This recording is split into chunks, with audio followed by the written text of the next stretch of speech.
Ano pa yung masakit? Bali, ito po matagal na rin. Tsaka, sige. Kurahin po natin yung sa paa. Dahil sa kamay na. Ang masakit sa'yo, kaliwang tsaka kaliwang balakang. Ito ho, masakit lang yan. Ang problema ito. Okay?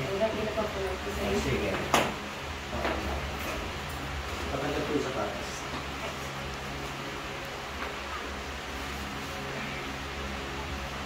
Pag masakit ang kaliwang balakang at kaliwang tuhod, ang problema nun, kanang tuhod. Ito yun.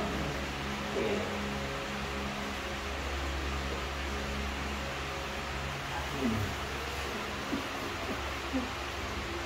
Sakit, sis? Sige, check mo po yung masakit sa tuhod mo. Sa balakang lakad mo. Masakit pa po? Wala na, di tapos na po tayo. Tapos na, ano? Wala na masakit eh. Matagal po yung salamin.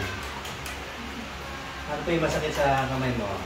Kaya masakit siya, ang problema po dito. Tingnan mo ha.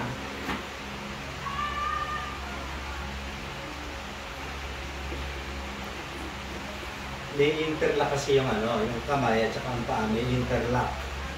Ibig sabihin may dugtungan. Pag nadamage yung kanan, hihilahin yung kaliwa. Pag hinila yung kaliwa, yun po yung sasakit. Gets niya? Pero ano po yung may diferensya? Yung kanan.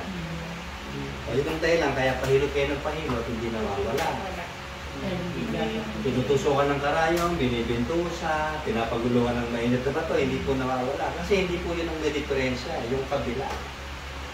Ganito, masakit ang kaliwang kamay. Dito po, galing yan. Lagyan po ng poses na. Ito pong maneuver na to, pang reset ito. Pagka ginanito, marireset siya, balik sa original position ng mga joints and tendons.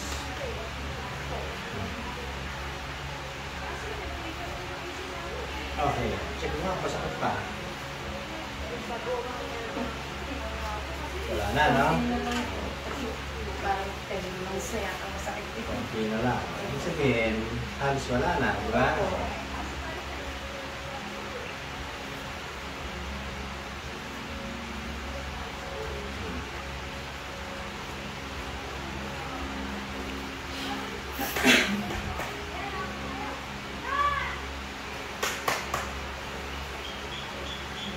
Check ko kung masakit pa.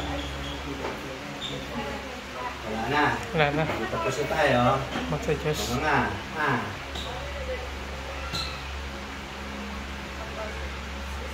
Sarap. Nga nga. Sarap. Malaki nga nga. Sarap.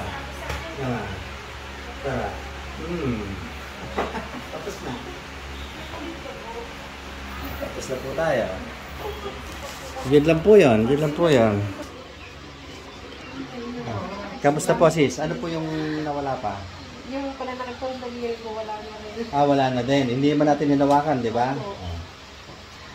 So, masakitin pala yung daliri nyo kanina. Hindi nyo lang sinabi.